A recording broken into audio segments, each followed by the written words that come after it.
Coming up on Business Incorporated. World Bank chief expects G20 to extend debt payment freeze till the end of 2021. And the executive board of the IMF extends debt relief for 28 countries.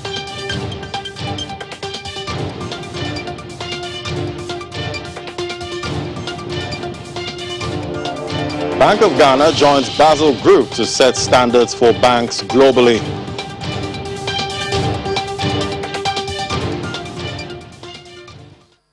Hello and welcome to the show. I'm Ladi Williams. We begin today with intraday market numbers from the African continent, which were mostly negative. Nigeria's NSE resumed trading negative after the Easter holiday, with the index falling 0.13%, while South Africa's index was up 0.85% at intraday. In Egypt, the EGX30 was marginally lower by 0.06%.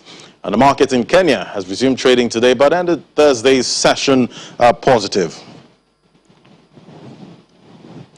There was a different picture in the Middle East, where major markets we track were all in the positive territory. In the UAE, the Abu Dhabi index jumped 1.08%, while Dubai's index was marginally higher by 0.03%. Elsewhere in the region, the Qatari index advanced 0.20%, while Saudi Arabia's index added 0.11%. And European markets advanced today as trading resumed after the Easter holiday, with global sentiment boosted by positive economic data in the U.S. and China. Chelsea Delaney standing by at the Frankfurt Stock Exchange for more updates. Hello, Chelsea. Great to have you. German political leaders are calling for a stricter lockdown to combat the third wave of virus infections hitting Europe. What are these proposals? Well, Germany has already been in some form of lockdown basically since November, but over the past few weeks, over the past couple of months, we've seen coronavirus cases really start to surge again regardless. So measures have been tightened. We've seen stores have to restrict their businesses, other types of contact restrictions. Now, what political leaders are proposing is an even harder lockdown until Europe is able to get its vaccination rollout off the ground. We heard, for example, yesterday from Armin Laschet, who's the head of the Christian Democrats here in Germany and Angela Merkel's party, a proposal for a hard lockdown for 2 to 3 weeks that would include things like for example, curfews, nightly curfews, potentially closing stores again from their already reduced services.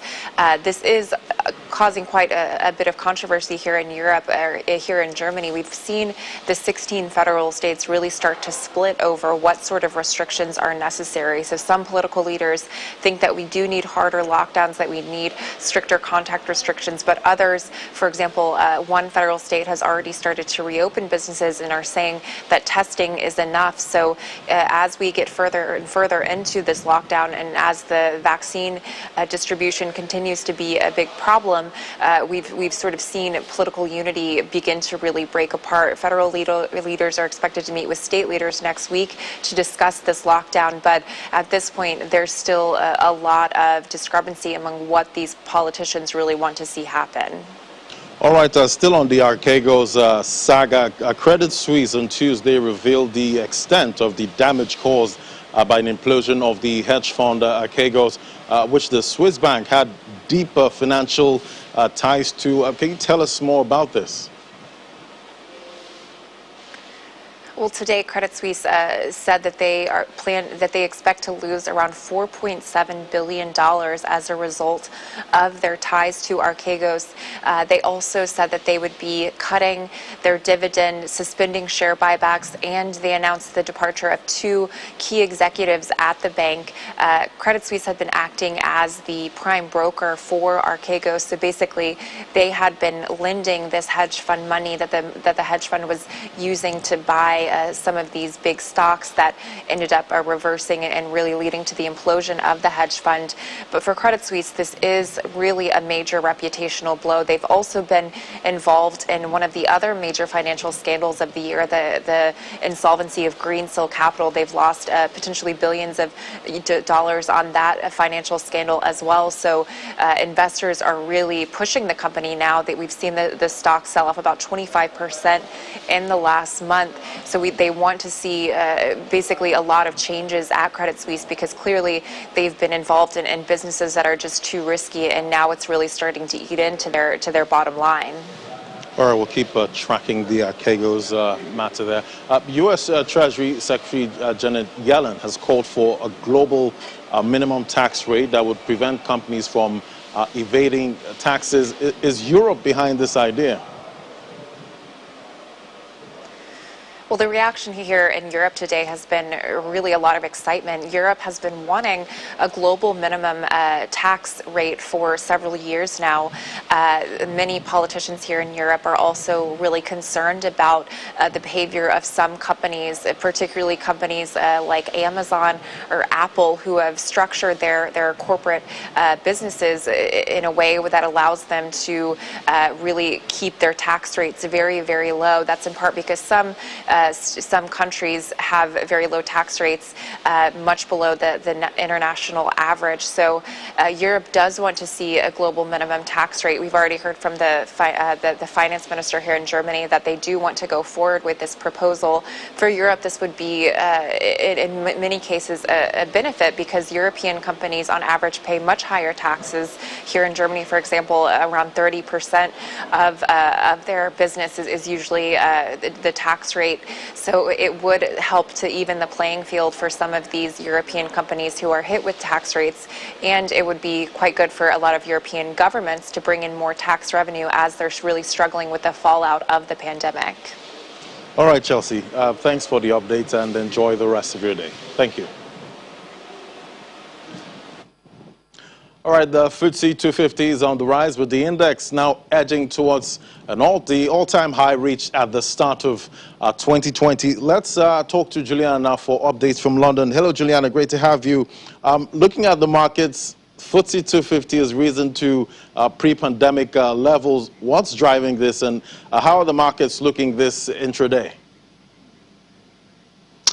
Well, what's driving it, Laddie, is the fact that by this time next week, after speaking with you, I'll be going off for a fancy lunch, courtesy of my favourite restaurant. And that's because, of course, after almost 4 months of a lockdown, Monday, the 12th of April, will signal the first time in a very long time this year that non-essential retail and hospitality, outdoor hospitality, will be open. There's no surprises that international travel stocks, domestically focused stocks, pubs and restaurants that have really taken a whacking this year are finally rising because of this. And because of that, the FTSE all-share, the FTSE 100 is up also. All right, as CEO of EasyJet has been making comments about the traffic light system for international travel, saying it would be too expensive. What are you hearing about this? Yeah, this is an interesting story. Yesterday, Prime Minister Boris Johnson gave a televised address where he did signal that even though there has been some bumps in the road with our COVID vaccination rollout, that indeed the next phase of reopening will happen on the 12th of April. A lot of people, a lot of journalists have been asking the Prime Minister about summer plans, because, you know, people like me do have children and not many people can plan with 24 hours notice. This is really the peak season of bookings for families. We've already heard from some of the budget airlines that they are seeing a sharp increase in people booking their summer holidays. But then we had the Transport Minister, Grant Shapps, saying that international travel was now banned. If you travel for an undisclosed reason, you will be fined £5,000. Due to the lockdown, we're supposed to be having this lifted by the 17th of May, but there are some signs that rather than just a blanket lifting, that there'll be a traffic light system. I don't want to bore you, but I'll quickly go through it. So it's green, amber and red, obviously. If you go to a green country, there is no quarantine and no self-isolation. You can come back and forth. This is down to your vaccination rollout, so it's likely going to be places like America and Israel. Amber means you can travel there, but you must self-isolate. And if it's a red-listed country, then you have to come back and self-isolate at a government-designated hotel, which I believe costs about £1,400. Now, Johan Lundgren, the EasyJet budget airline CEO, he was speaking to the BBC this morning, and he basically believes that this is not great for families from less privileged backgrounds, because one test costs about £120, and a lot of the countries that are doing successful with their vaccination programs are just far too expensive. I believe it costs about £500 to get to America, for example. That's really expensive. What happens to people that can't afford the test? Well, this is the issue, and I believe this is what Johan Lundgren was talking about in response to Boris Johnson's claims this morning, because even if you are able to go to an amber listed country, you're still going to have to pay for these PCR tests, one per family, and they cost about £120. And really, I don't know when the last time, Nadia, you flew with EasyJet, but the last time I did, it cost about £40 to get to the continent. If you add £120 on top of that, and then you add your family members, it does add up. So I think what a lot of travel line bosses are warning and urging the Prime Minister actually is to reconsider this, so that when international travel is open, it's not only open for those who can afford it. Exactly, and hopefully not bridge the gap between the rich and the poor more. All right, Juliana, thank you so much for the update. Do enjoy the rest of your day, and we'll be tracking your travel enjoyment. All right, the shares in Asia Pacific were mixed today after major indexes on Wall Street surged to record closing highs overnight stateside. Nikkei 225 in Japan slipped 1.3% to close at 29,696 points, while the Topix index dropped 1.47% to finish the trading day at 1,954 points. South Korea's Kospi closed 0.2% higher at 3,127 points. Major stock indexes in mainland Chinese stocks were lower on the day, with the Shanghai Composite slipping slightly to 3,482 points, while the Shenzhen Component shed 0.27% to 14,083 points. In Australia, the S&P ASX 200 advanced 0.84% to close at 6,885. As the Reserve Bank of Australia announced its decision to maintain its policy settings. MSCI's broadest index of Asia-Pacific shares outside Japan gained 0.33%. Markets in Hong Kong are still closed for the holiday. And stock futures dipped in early trade after the Dow Jones Industrial Average and the S&P 500 both closed at record highs as strong economic data boosted hopes of a smooth recovery. Futures tied to the Dow Industrial pointed to an opening loss of about 30 points. S&P 500 futures and NASDAQ 100 futures also traded fractionally lower. Wall Street rallied to record levels on Monday after Friday's blowout jobs report, and a surge in the gauge of services industry activity showed economic rebound gained momentum amid accelerated vaccine rollout. Bond yields had another quiet session, with the 10-year Treasury yield held steady at 1.71%, easing fears of rising inflation. And oil prices rose in early trade today as investors look for bargains following the previous day's plunge of more than 4% on rising output from OPEC+, while strong economic data from the United States and China brightened recovery prospects. Brent crude futures rose 0.61% to $62.53 a barrel, while U.S. West Texas Intermediate crude futures rose 0.58% to $58.99 a barrel after sliding 4.6% on Monday. Market sentiment was buoyed by a survey from the Institute for Supply Management showing activity in the U.S. services industry reached its highest level on record in March. Data came after a jobs report on Friday beat forecast, with 916,000 added to the U.S. economy last month. And while we return from the break, we'll look at the global commodities market updates. That's in a moment. Do stay with us.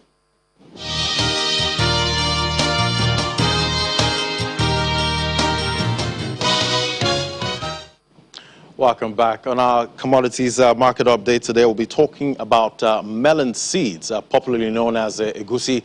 Apart from being a widely consumed condiment for making African sauces, melon seed oil is also very popular because of its low cholesterol and attractiveness for healthcare and building immunity. The price of melon seed has remained relatively stable compared to the prices of other condiments, which have increased in the last month and is currently trading at 75,000 naira per bag. Let's talk more about the price and demand of this commodity with Juliet Adenuga, research analyst at Financial Derivatives Company. Hello, Juliet. Great to have you. Hello, Larry. Thank you for having me. Oh, yeah, thank you. So what do you think is likely to happen to the price and demand for melon seed as planting season shortages kicks in during the April-May months? Also considering the impact of Ramadan fasting that starts like next week. Thank you.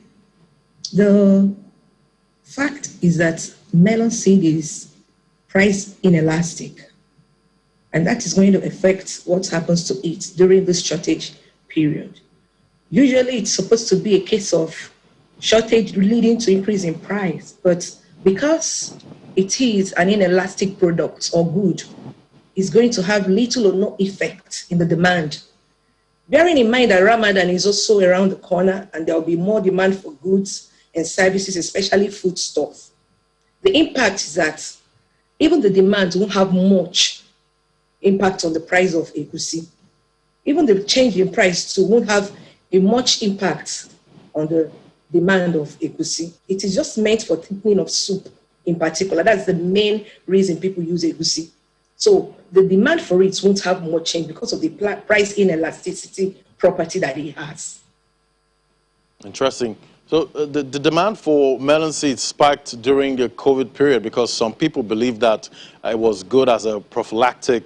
Now the vaccines have come and the demand for most of these mythical substitutes will fall. What do you think will be the impact of this on demand, price, and supply of melon seeds? So you want to know whether the demand for melon seed will decrease or the impact it will have due to COVID vaccines being available now. It will definitely affect it because now that the COVID vaccine is available, the demand will drop with the proportion at which it was increased. Usually, egusi was not needed as a prophylactic, but with the COVID issue on ground, people saw the oil from the egusi as a prophylactic to prevent diseases, to build up immunity. Apart from egusi, other things were also used like abo, ginger, garlic. They were all used and the demand increased. But with the availability of the vaccine now, and then the impact it's going to have on the demand for egusi, and that proportion with which it increased is going to also decrease and we'll get back to the normal state, that the demand will get back to what it was before the onset of the COVID-19 virus impact. All right. Well, when the land borders were closed, some traders claimed that the price of egusi increased because of shortages arising from border closure. Now that the borders are open, there are some that are now saying that egusi is now being smuggled out of Nigeria. What do you think the impact of the border closure and reopening will be on the outlook of egusi in the second quarter and third quarter? For the second and third quarter of 2021, the impact that this will have is that there will still continue to be this issue of movement across borders for melon seed. The border closure was not a perfect arrangement because in spite of the fact that 65% of the total production of egusi in West Africa is from Nigeria, yet we also have to consider the fact that about 40% of GDP is the informal sector. So that there was border closure didn't mean that smuggling wasn't taking place. Smuggling will always take place because everything depends on the exchange rate people will always move into the area where there is a shortage in order to make more revenue or make more income. So the border closure wasn't a perfect arrangement, and the exchange rate is what drives the rate at which people move their goods and services, depending on where they will get more. So with the opening of the border, it depends on where supply is, where there is shortage, where people will make more. What is exchange rate doing in Nigeria? When the exchange rate, when the naira is weak, it's more affordable for people to buy from here. But when there is, the neighboring countries are more attractive in terms of what the farmers or the producers will get, they will still tend to export more. So with the opening of the borders, that makes it easier for them to be able to sell more of their produce across the borders and make more income. Although it's going to be good for the economy in terms of increase in foreign exchange, it might also impact the availability of the goods in the local markets and the supply. And it might also cause a hike in the price. All right, we'll keep tracking that commodity. Juliet Adenuga, research analyst at Financial Derivative Company, thank you so much for your time. Thank you for having me. Thank you. Thank you. And the president of the World Bank, David Malpass, says he expects China, the United States, and other group 20 major economies to extend a freeze in bilateral debt service payments through the end of 2021 when they meet on Wednesday. He explains that extending the debt payment freeze through year-end would save even more money that countries would use to combat the COVID-19 pandemic and support their economies. According to the World Bank president, while the temporary freeze is debt payments would help actual debt relief, it will be needed in the longer term to allow the poorest countries to reduce their unsustainable debt burdens to a more moderate level. The G20 debt service suspension initiative has already helped countries defer some $5.7 billion in payments through the end of 2020, with another $7.3 billion in deferred payments expected through June. And the Executive Board of the International Monetary Fund has approved a third tranche of grants for debt service relief for 28 member countries under the Catastrophe Containment and Relief Trust. The IMF had given 2 approvals in April and October last year for eligible debt falling due from its poorest and most vulnerable members from April the 14th to October the 15th, 2021, worth $238 million. And the Bank of Ghana has joined the Basel Consultative Group, a global body that sets and implements standards on banking supervision globally. The bank said it was admitted into the global body recently, making Ghana one of 4 countries in Africa to be members of the BCG. Others are Tunisia, Mauritius, and Nigeria. And that's it on Business Incorporated. Thank you for watching. I'm Ladi Williams. Bye for now.